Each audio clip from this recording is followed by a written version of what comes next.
What's up, everybody? I'm Jason, and welcome to season 3, episode 24 of my vlog podcast well, it's not a live stream anymore. This is the episode for the 8th or the 13th of August 2021. I am recording it currently on the 11th. As is always the case, it seems, in August and September, we have another tropical storm headed towards us in South Florida here. So instead of, which is supposed to be around here on Friday or Saturday, so instead of trying to fit this in the face of last minute preparations for what will hopefully not be a significant event, uh, I'm going to just shoot this early, get it done, put it up, and have it available on Friday. So I have 3 things I want to talk about today. 2 are somewhat related. One is just something I found interesting to see.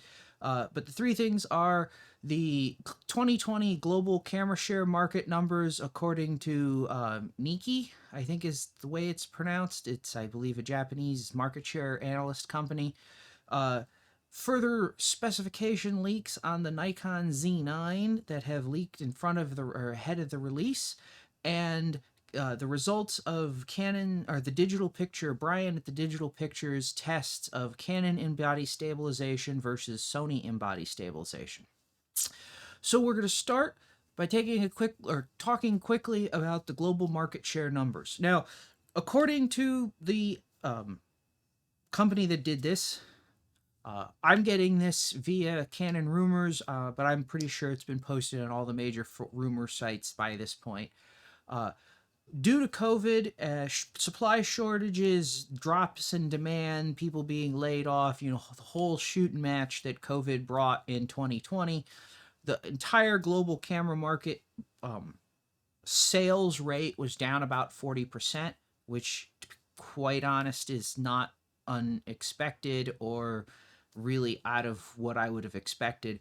Now, I know there's a lot of people who would also like to now start making claims about how it's doomed and it's going to collapse. I don't expect this to be a long-term thing. I expect this is purely a result of the supply shortages and the, people being in lockdown. Why buy a new camera if you can't go out and shoot things? That kind of thing. So, I don't think there's a big takeaway to be had on global market share numbers for last year. I don't think there's a big takeaway to be had on global anything numbers from last year with respect to a lot of the stuff that I see people wanting to talk about. Just last year was a really weird year, and it's going to probably be weird for a couple more years, and things will get going. And I mean, supply shortages have been a heck of a problem. The EOS R5 was basically unavailable for 3 months or something like that post its launch. And yes, that's happened in the past. The 5D Mark II ran into a similar problem, but they had full production, and we know that production was limited. And the supply shortage problems are still persisting to today, not just in the camera industry. Nikon it's not expecting that Nikon's going to be able to ship Z9s in any quantity until next year. I don't think the same, or I think the same thing's probably going to be true about the EOS R3. It's not going to ship in any quantity till next year. Even Sony's Alpha 1 is still extremely scarce. It's been out of stock every time I've looked at Sony's website.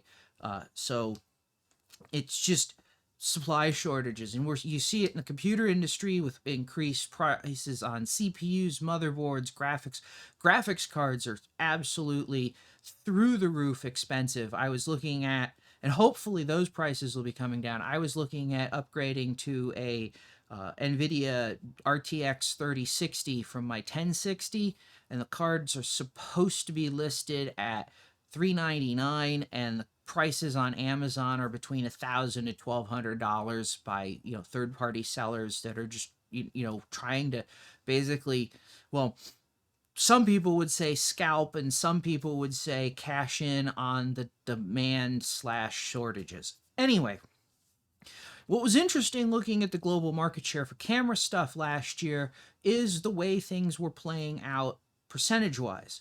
So even though the market shrunk overall, Canon held 47.9% of the market and grew by 2.5%. Sony held 22.1% of the market and grew by 1.9%. So just straight off, everybody who keeps saying Canon's doomed and Canon can't make a camera that anybody wants to buy, that's obviously not the case, because they wouldn't have gained market share if they were. Now, the big loser in all of this is Nikon. Nikon's global market share has dropped to 13.7%, and it dropped last year by 4.9%, which that's a pretty significant drop. And that was all it. I mean, Canon and Sony's Nikon dropped to Canon and Sony's benefit. And for the top 5, rounding out the bottom 2, Fujifilm at 5.6%, down 0.3%, and Panasonic at 4.4%, down again 0.3%.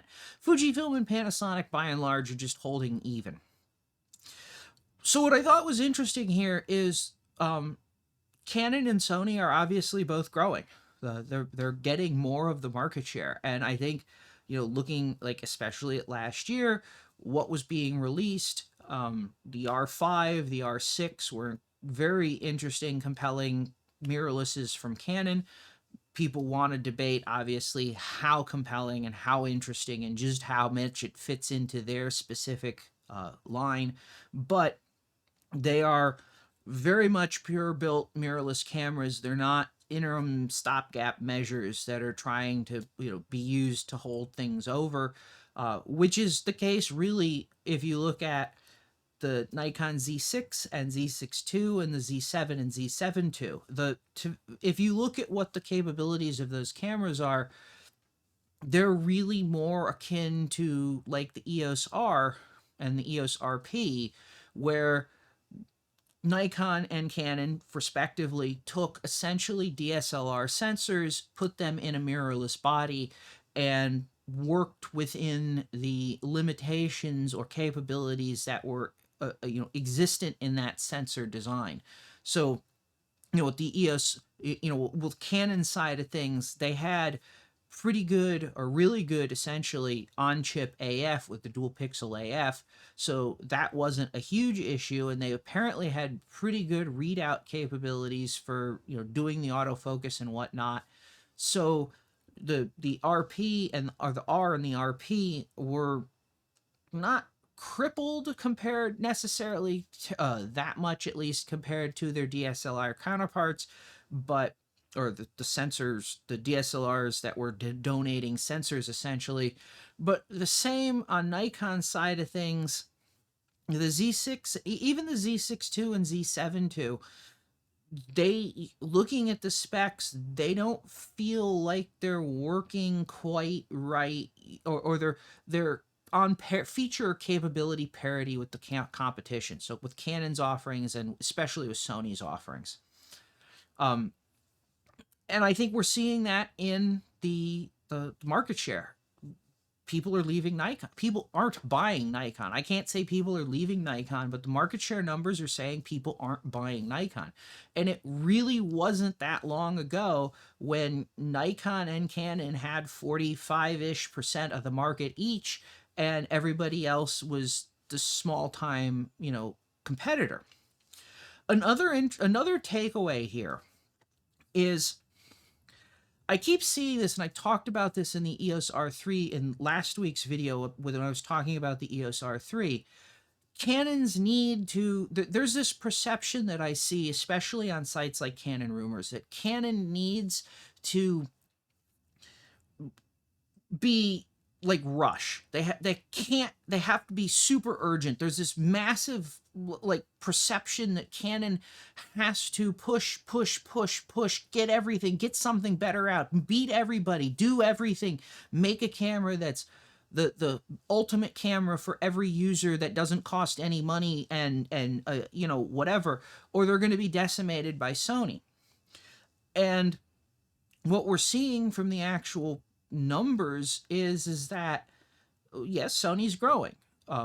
Sony is a long-term threat to Canon's market dominance. If they don't continue to refine, produce, expand, and develop better mirrorless cameras and the lenses to go with them and the system as a whole, you know, Canon is, there's nothing stopping Canon from losing the top spot except for themselves.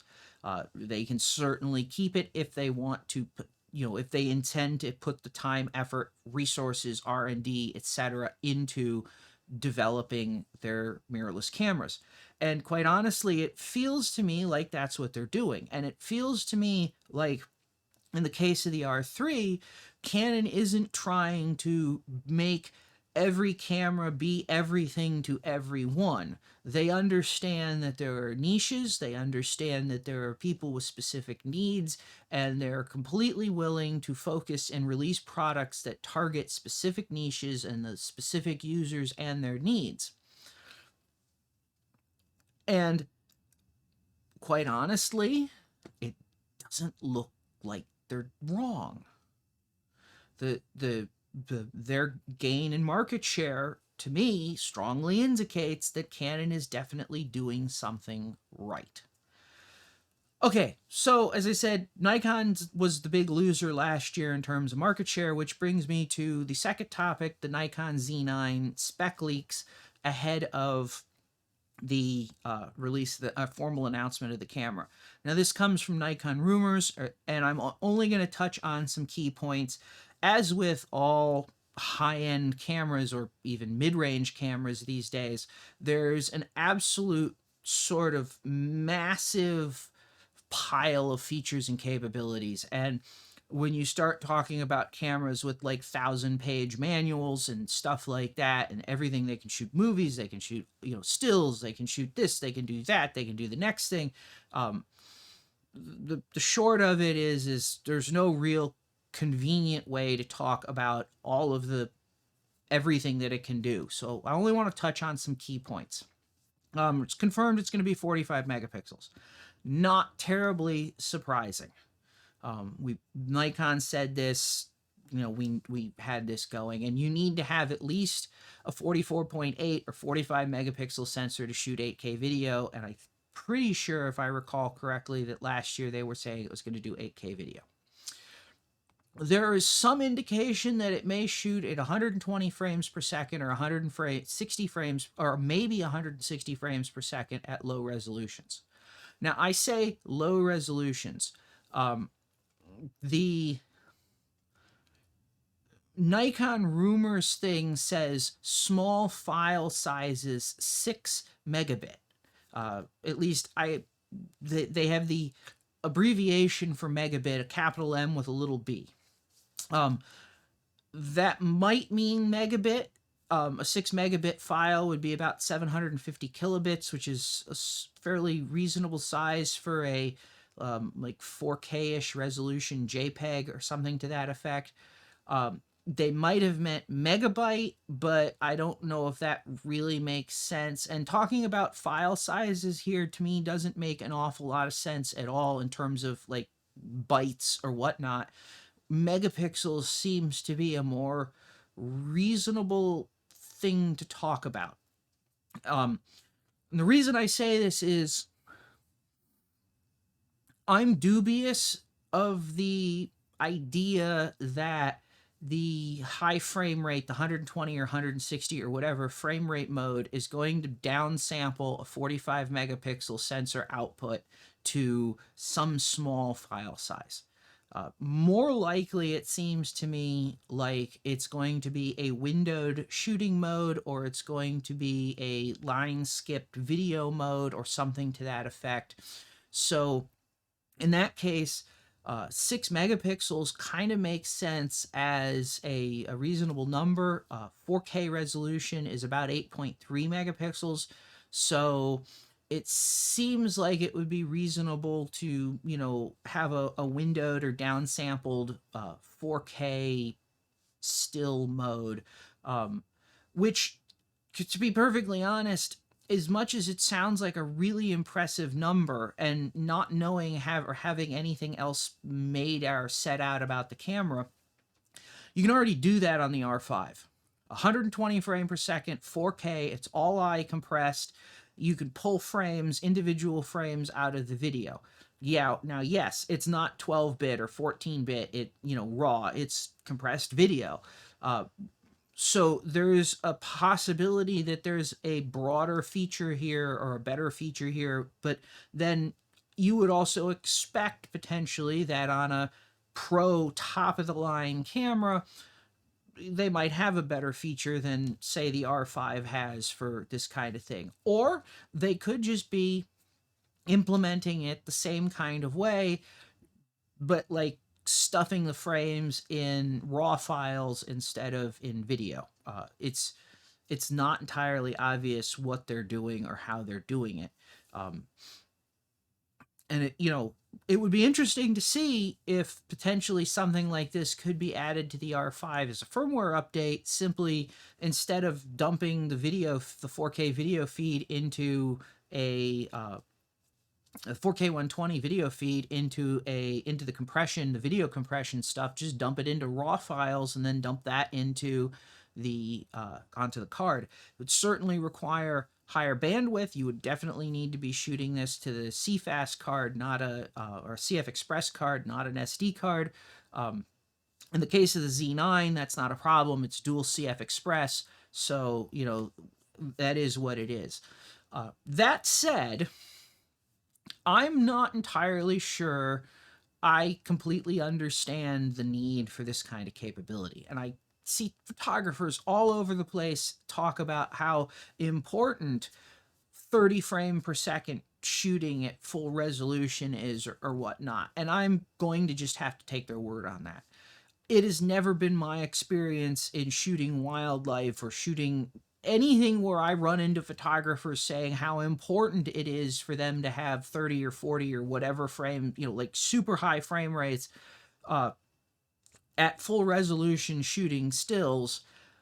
It's never been my experience that that was really needed. It's been my experience that to a point, more frames per second help until essentially they start hurting you, because then you have to edit all of the images. So I'm not saying that there isn't people out there that don't want this or that don't want this or can't use this. I'm just not entirely sure how useful or broadly applicable it is in the bigger picture. I mean, certainly there's going to be people who use it.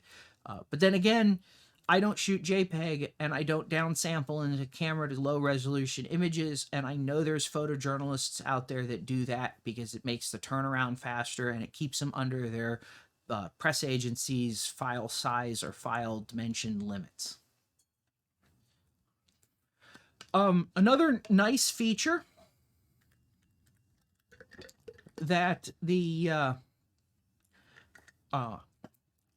Z9 is going to have is built-in GPS. Now, I have this in my 5Ds, and I basically consider this the only way that GPS should be done in a camera. I was extremely disappointed with Canon when the R5 went from built-in GPS to either you have to put the GPS unit on the top in the hot shoe, or you have to pair it with your smartphone over Bluetooth and use that to put the location information in. Now, I'm dealing with the smartphone location info dance. It's working. But it's not as elegant as the built-in GPS. Now, I know there was also a lot of photographers that whined and cried about how the built-in GPS runs the battery down. And certainly with a mirrorless camera, battery life is a potential problem. Basically, a mirrorless camera always is going to use more power than a DSLR. So the idea maybe that you cut the GPS to sort of save on the power is maybe reasonable. Of course, then the question is if you're doing it with Bluetooth, how much does the Bluetooth radio use power-wise compared to the GPS receiver? Anyway, I'm a huge fan of this. I've complained, even though I'm not a Nikon user, but I've complained that this has been a thing that Nikon hasn't had in their cameras. And even as a non-photojournalist, so just shooting landscape and wildlife photography, for my own purposes and for sale of prints and whatnot, being able to go back and reference, oh, I shot this picture here. This was a good spot. That kind of thing is I found incredibly useful to have. So good job, Nikon, on the GPS. And they're also saying that the AF may work in light level as low as -7 EV. Question is going to be, what does that mean with what lens? Because if it's -7 EV with an f2 lens, that's potentially -8.5 if you were to compare it to Canon's measurements at f1.4 or f1.2. Or if it's -7 EV with an f1.2 lens, then it's basically on par with the R3. That said, in my experience, the whole -7 EV autofocus thing is starting to get a little bit ahead of everything. My experience with the R5 has been, which is rated to -6 EV with an f1.2 lens, center autofocus point. My experience has been is it will focus in way lower light levels than that with slower lens, so there's less light getting to the sensor. And the I won't say advertised number is meaningless, but to a certain extent it is kind of meaningless, because if it works at levels lower than that, what exactly, where do you draw the line? And I know all the camera companies are using a standard for this that they've come up with, or it's within their engineering or whatever. They're not just making a number up, but basically, like I said, my experience with the R5 is that it'll focus on stuff in an environment that's so dark I can't see what it's focusing on. So, take that as you will. But again, nice to see that they're going to have some pretty good capabilities there. Certainly better than what I've seen with Sony, because I think Sony's still at -4 or something like that. So it's a nice thing to see. So takeaways on all of this. First, this is an actual pro camera. And quite honestly, I think Nikon's going to be able to say that this is the first true pro mirrorless camera on the market. The Sony A1 is not really a pro camera. The R3 is a pro camera, but this is where that whole pro moniker, the Z9 is definitely a flagship camera. It's definitely intended to be the top of the line in Nikon's mirrorless lineup. The R3 is going to match the Z9 in build, feature, size, that kind of thing, but it's not targeting necessarily the same market. And this goes back to what I was talking about with market share and whether or not you can do everything with one camera. And I kind of still go back to that, even though the technology is more in line with allowing that, the market isn't. And what works right or best for one kind of user isn't necessarily going to be the right or best option for another kind of user. So, like I said, the Z9 looks like Nikon's trying to hit all of the pro markets, so the landscape shooter to the sports shooter, where the R3 is really just trying to target sports shooters and journalists. And some wildlife photographers will buy in there, some might not. And then in sometime next year, we can expect to see probably a Canon R1 that's going to be more in parity with the Z9. But honestly, I expect that the R1 is going to be, lag behind the Z9 in some respects. Like, it's probably not going to do 30 frames a second at 50 or 60 megapixels. It's probably going to drop the frame rate some, just because 20 megapixels or 20 frames a second at 45 megapixels is an awful lot of data, not just for the camera to process, but for the photographer to process and deal with after the fact. And, something in that line, if you're a landscape photographer, quite honestly, even a wildlife photographer, certainly is my experience, 20 frames per second. It's a lot of frames a second. You certainly don't need it in landscapes. That mountain just isn't going to move that fast. In wildlife, you could make arguments both ways. Like I said, I've certainly, in my experience, never felt that I needed 30 frames a second to shoot wildlife. Uh, but of course, on the flip side, other photographers are going to insist they do. So that whole thing going on. I think the real kind of punch on this is, and this is why I led off talking about market share. I don't see this doing anything for Nikon's market share. Quite honestly, I don't think that there's any Canon users who are going to jump to Nikon Z platform because of the Z9. The reality is the R5 and the R3 are going to give Canon photographers all the bells and whistles they basically need. This isn't the same situation that Canon photographers were in 2010, where Nikon had clearly superior dynamic range, and with the 200 to 400 had a clearly superior sort of sports lens, and you saw pros jumping Canon to Nikon because of that. I don't see anything in the leaked specs on this camera that really makes me think that you're going to see Canon users jump to it. You may see Sony users jump to it, but it's going to depend significantly on whether they're Sony users by choice or Sony users by force, if you will.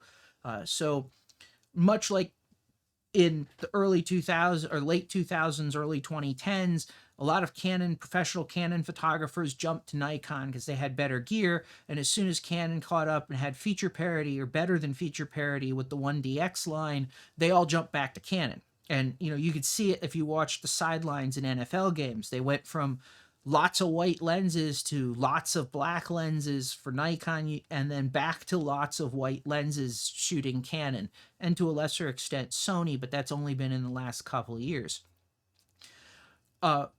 I know there's a lot of Nikon users that jumped to Sony because their mirrorless cameras were way better than what Nikon had, and Nikon didn't have anything, but they still prefer Nikon gear. So I could see some of them maybe migrating back at the very high end to Nikon, to the Z9. The question is going to be, or the problem here is that the flagship camera doesn't make the market share. It's the low and mid range that does. And there's the possibility that obviously the technology in the Z9 is going to trickle down. I shouldn't even say a possibility. Obviously, the technology in the Z9 is going to trickle down.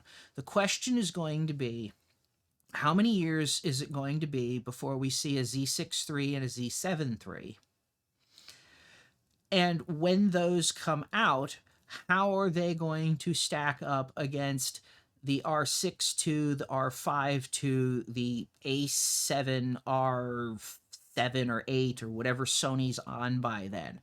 Because with the Z6 II and Z7 II just coming out last year, I don't expect to see Z6 II and Z7 II replacements for at least another year. So you're going to have 2 years of the R5.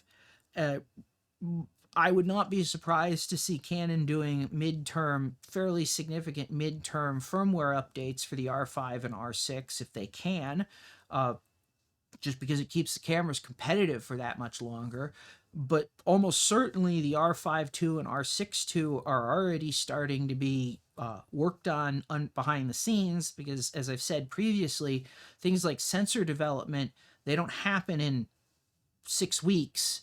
They take a year or more for the R&D for the sensor to go through. So, a sensor development project starting for the R5 II now means that the R5 II, probably, could be coming out could be ready in 2023 or something, early 2023 or something like that. It might even be longer, as I don't have any great insight into the actual lead times of cameras other than what you can see looking at historical stuff. The other problem why I don't see this necessarily helping Nikon's market share is this is a flagship camera. It's going to be like 7 grand. I wouldn't be surprised if it was more than 7 grand. Now, the pro photographers will pay that, and the pro Nikon guys will be perfectly fine paying that because, you know, they're making money off of this, or they're employed by a press agency that's making a lot of money off of this. And so there's it's a valid a positive cost benefit economic thing for them to do. Average photographers are looking at the $2,000 cameras or $3,000 cameras. They're not looking at the $7,000 cameras. Canon or Nikon is going to sell way more Z6 IIs than they're ever going to sell Z9s. And while there's certainly an aspirational aspect to this, the flag, you know, like, well, I could maybe get one of these. I don't know how much that actually really translates in cameras.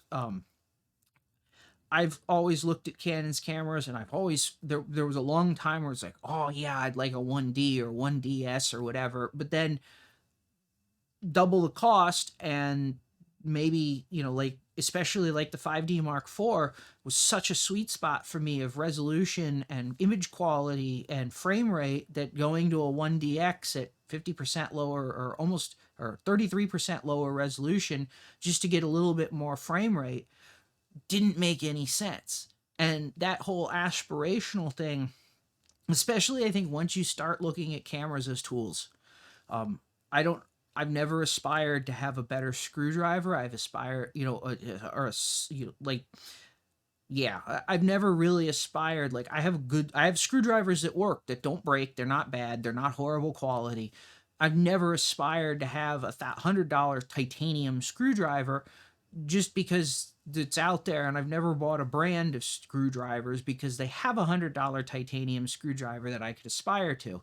When you start looking at cameras as tools, you start looking for the tool that best fits what your needs are, the platform that best fits what your needs are, with some thought to future upgrades. But, you know, like I said, I don't think this is going to push the market in any or push the market in any specific direction. Now, if the Z6 III and Z7 III come out and have most of this technology and a lot of this capabilities, well, one, they're going to really undercut the Z9, which would be a bad thing financially for Nikon, and they've already demonstrated they will do that, and they will hurt tremendously for it. And I'm referring to the Z7 or the D700 and the D3, where the D700 was 90% of the D3 for, you know, features and functions for 50% of the cost, and Nikon retailers had to sell D3s at below cost just to clear them off the shelf because nobody wanted the D3 when they could get two D700s that did basically the same thing.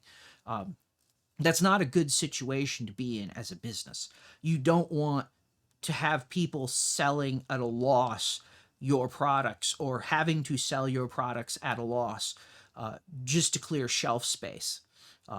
So I don't think they're going to do that. And it's also, quite honestly, and I said this with the R3, it's not a good look. The optics are not great when you start saying, this is a flagship camera, this is the best thing on the market, and then you price it, you undercut all your competition.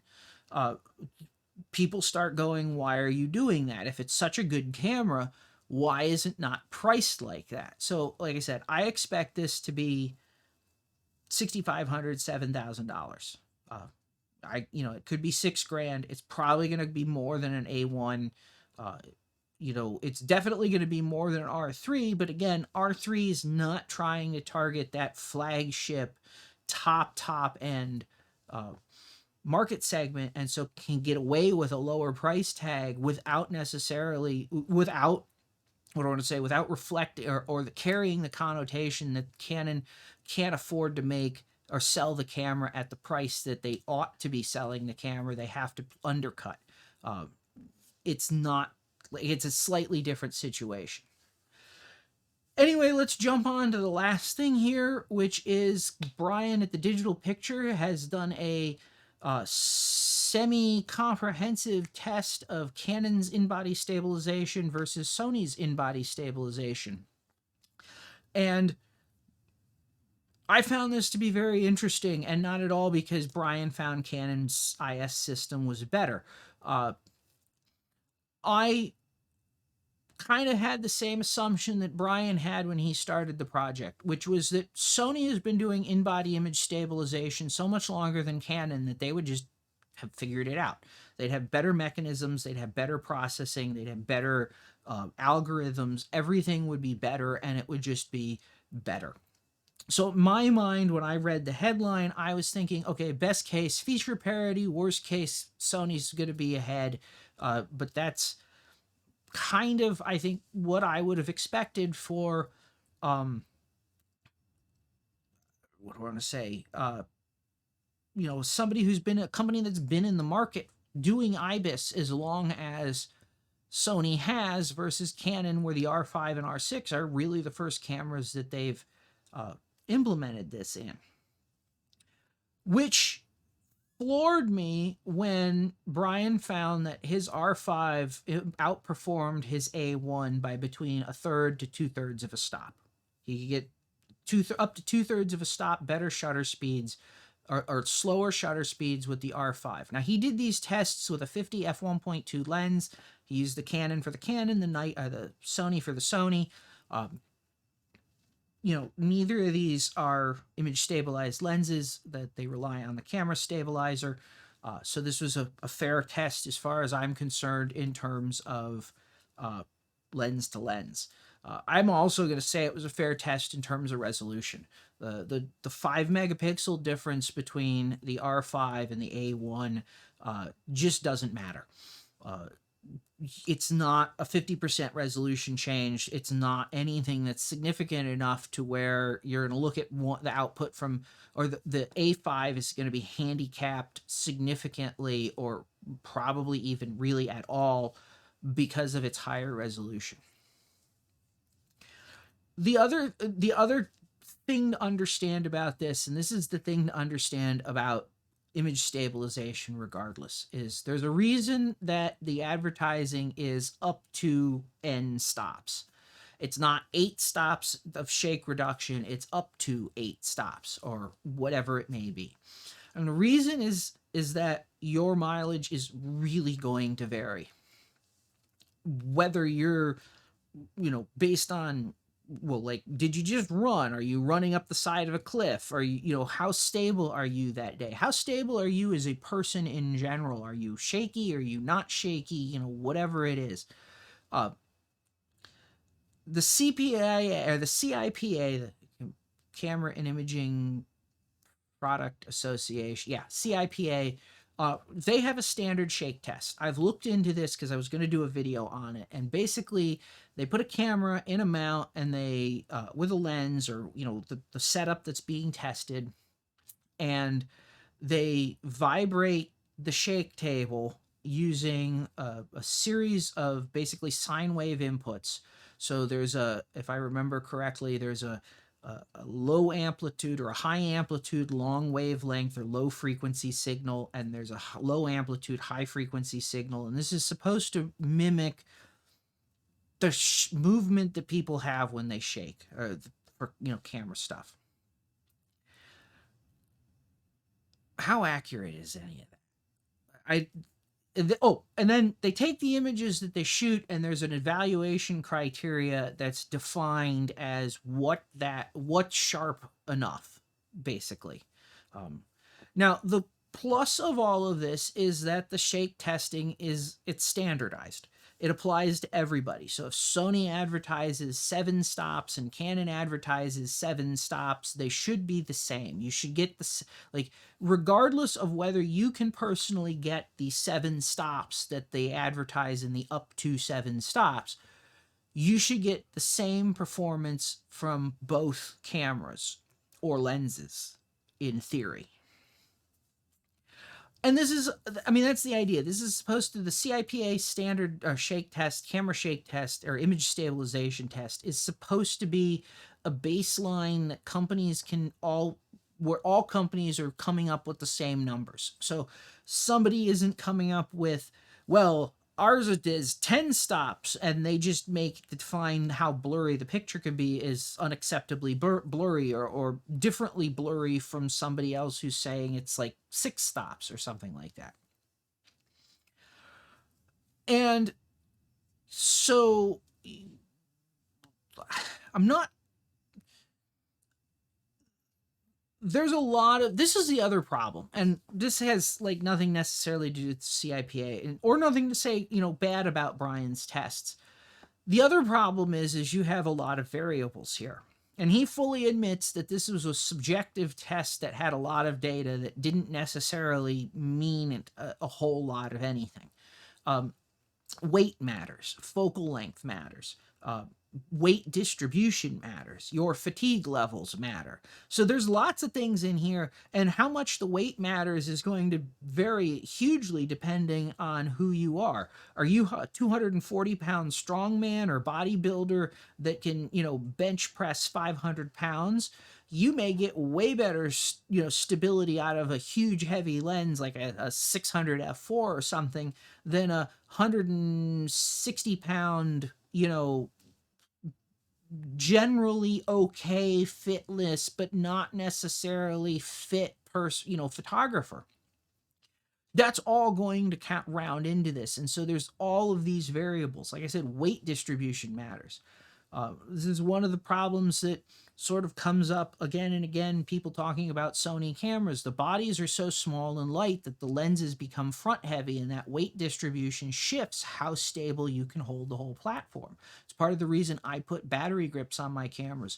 They add weight to the back of the camera, which better weight distributes the weight. It also gives me a bigger gripping surface. There's another factor. Is it a battery grip? If you've got a battery grip on the camera, you can you have a different grip. You can hold the camera differently.